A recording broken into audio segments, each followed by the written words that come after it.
Assalamualaikum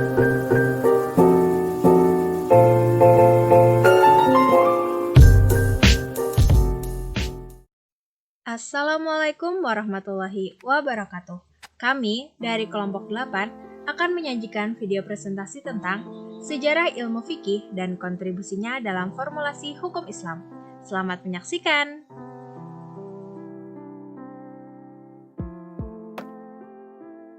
Sebelum menayangkan video presentasi, saya akan menyebutkan materi apa saja yang akan kami presentasikan, yaitu yang pertama, pengertian ilmu fikih, yang kedua, sejarah perkembangan ilmu fikih, yang ketiga, sumber, hukum, dan macam-macam fikih, yang keempat, kedudukan usul fikih dan peranan usul fikih dalam perkembangan fikih Islam, dan yang terakhir adalah kedudukan fikih sebagai sumber hukum setelah Al-Quran dan hadis.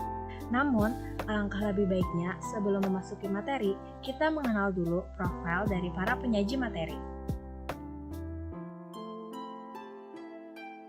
Assalamualaikum warahmatullahi wabarakatuh. Perkenalkan, nama saya Selvi Apriyani dengan NIM 2010125220002. Saya dari kelompok 8. Di sini saya akan membacakan materi tentang pengertian ilmu fikih dan sejarah perkembangan ilmu fikih.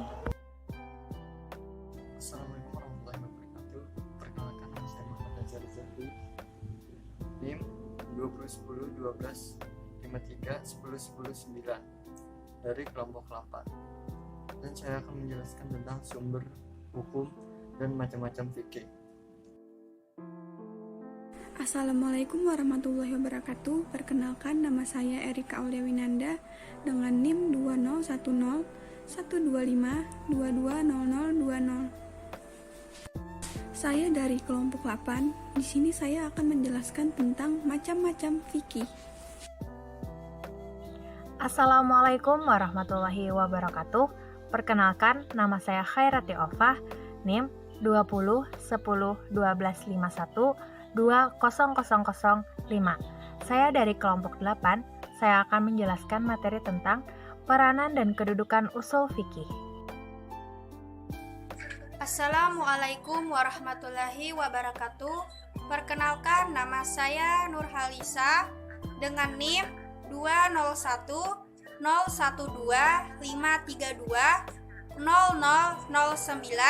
dari kelompok 8.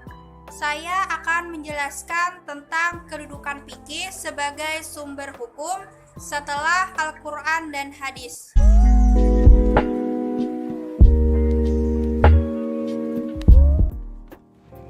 Pengertian ilmu fikih. Secara bahasa, fikih secara bahasa berarti paham atau mengerti. Dalam kitab Dul Al-Mukhtar, fikih dibagi menjadi dua. Yang pertama, menurut ahli usul, fikih adalah ilmu yang menerangkan hukum-hukum syara yang bersifat far'iyah atau cabang yang dihasilkan dari dalil-dalil yang tafsil, yaitu khusus, rinci, dan jelas. Yang kedua, menurut ahli usul, fikih adalah ilmu yang menerangkan hukum-hukum syara yang bersifat far'iyah atau cabang yang dihasilkan dari dalil-dalil yang tafsil, yaitu khusus, terinci, dan jelas. Tegasnya, para ahli usul mengartikan fikih adalah mengetahui. Fikih adalah mengetahui hukum dan dalilnya. Sejarah perkembangan ilmu fikih. Pada periode Rasulullah. Pada periode ini, kekuasaan penentuan hukum sepenuhnya berada di tangan Rasulullah SAW. Sumber hukum ketika itu adalah Al-Quran dan Sunnah Nabi SAW. Periode awal ini juga dapat dibagi menjadi dua, yaitu periode Mekah dan periode Madinah. Yang kedua, periode sahabat atau Khulafaur Rasyidin. Sumber fikih periode ini di samping Quran dan Sunnah Nabi SAW juga ditandai dengan munculnya berbagai ijtihad para sahabat. Ijtihad ini dilakukan ketika persoalan yang akan ditentukan hukumnya tidak dijumpai secara jelas dalam nas. Yang ketiga, periode tadwin atau pembukuan. Periode ini adalah zaman kemajuan di bidang hukum Islam yang disebabkan banyaknya masalah-masalah hukum yang harus diselesaikan yang terjadi pada beberapa daerah Islam yang telah menjadi luas itu. Para tabi'in masa ini banyak yang berjihad sehingga mereka menjadi mujtahid besar dalam Islam. Yang keempat, periode taklid, yaitu periode kebukuan dan statis. Taklid merupakan menerima hukum yang dikumpulkan oleh seorang mujtahid dan memandang pendapat mereka seolah-olah nas syara. Dalam periode taklid ini, kegiatan para ulama Islam banyak mempertahankan ide dan mazhab masing-masing. 1. Sumber fikih, yaitu ada 4: Al-Quran, Sunnah, dan ijma atau kesepakatan para mujtahid Muslim atas syara setelah Rasulullah wafat. Dan terakhir, qiyas atau menerangkan hukum sesuatu yang tidak ada nasyahnya dengan suatu hukum yang ada nasyahnya, dengan asumsi adanya persamaan atau ilat. 2. Hukum fikih. A. Hukum fikih taklifi, hukum yang mengandung beban terhadap setiap orang mukallaf. Hukum ini terbagi menjadi wajib, sunnah, dan mubah, makruh, dan haram. B. Hukum wadai, hukum yang berhubungan dengan sesuatu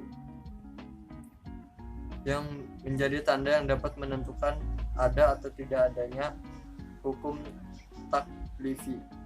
Hukum ini terdiri dari sebab, syarat, makni, syahih, batal, azimah, dan rukhsah, dan fasad.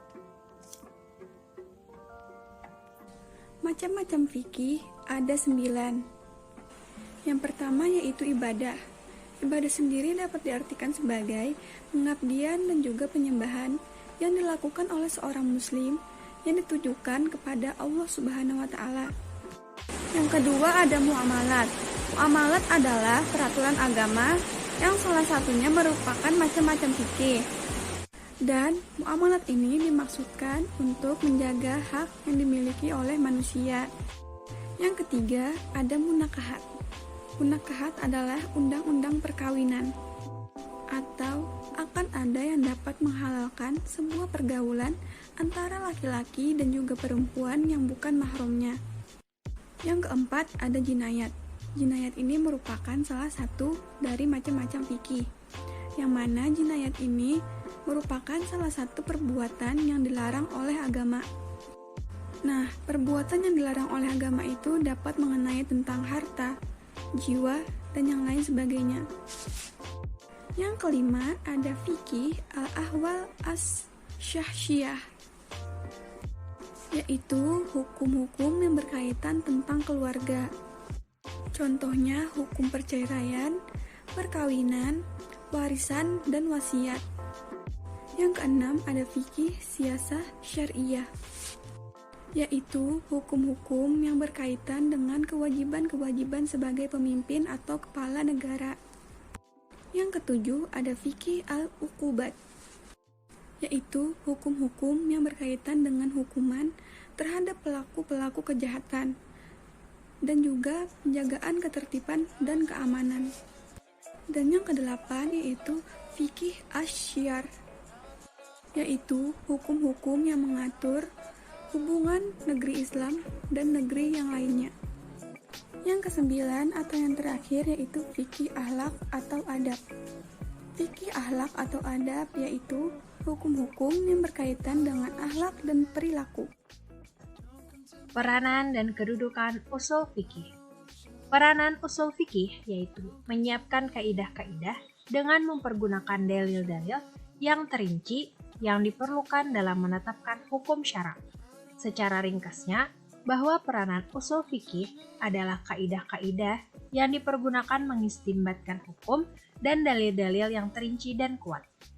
Adapun kedudukan usul fikih adalah sebagai dasar dari fikih Islam. Artinya, usul fikih itu merupakan sumber-sumber, dalil-dalil, dan bagaimana cara menunjukkan dalil-dalil tersebut kepada hukum syara secara ijmal atau garis besar. Dan ada pula peranan usul fikih dapat dibagi menjadi dua, yaitu A. Usul al-fikih sebagai metode ijtihad. Sebagai metode berijtihad, usul al-fiqih berperan sebagai jalan yang menuntun seseorang mujtahid dalam melakukan istinbat. B. Usul al-fiqih sebagai kaidah. Sebagai kaidah, usul al-fiqih memiliki peranan sebagai pengingat mujtahid dari kesalahan yang mungkin akan dilakukannya atau korektor atas kesalahan yang telah dilakukannya. Kedudukan fikih sebagai sumber hukum setelah Al-Quran dan hadis. Kedudukan fikih berada di bawah Al-Quran dan hadis di dalam penentuan hukum Islam. Materi yang ada di dalam fikih diambil dari Al-Quranul Karim dan hadis Nabi, yaitu sabda-sabda dan perbuatan Rasulullah SAW yang menjelaskan Al-Quran dan menerangkan maksudnya, atau biasa disebut dengan as-sunnah. Di samping itu, materi dari ilmu fikih juga berasal dari fuqaha. Nah, fuqaha itu ialah bentuk jamak dari faqih, yaitu seorang ahli fikih atau para ahli aturan atau syariat Islam. Pendapat-pendapat itu meskipun bersandar kepada Al-Quran dan As-Sunnah, namun merupakan hasil pemikiran yang telah terpengaruh yang berbeda-beda sesuai dengan masa yang dialami dan pembawaan jiwa naluri bagi setiap faqih. Setiap saat, manusia mencari atau mempelajari keutamaan fikih. Karena fikih menunjukkan kita kepada sunnah Rasulullah SAW serta memelihara manusia dari bahaya-bahaya kehidupan. Nah, beberapa kegunaan ilmu fikih diantaranya: pertama, untuk mencari kebiasaan paham dan mengerti pengertian dari agama Islam. Yang kedua, untuk mempelajari hukum-hukum Islam yang berhubungan dengan kehidupan manusia. Yang ketiga, sebagai kaum muslimin kita harus bertafakuh. Artinya, memperdalam pengetahuan dalam hukum-hukum agama, baik bidang akidah dan akhlak, maupun dalam bidang ibadah maupun muamalat. Jelasnya, tujuan mempelajari ilmu fikih adalah menerapkan hukum syara pada setiap perkataan dan perbuatan mukallaf. Karena itu, ketentuan-ketentuan fikih yang digunakan untuk memutuskan segala perkara dan yang menjadi dasar fatwa. Sekian video presentasi dari kami. Terima kasih yang sudah menonton. Salah hilaf mohon maaf. Wassalamualaikum warahmatullahi wabarakatuh.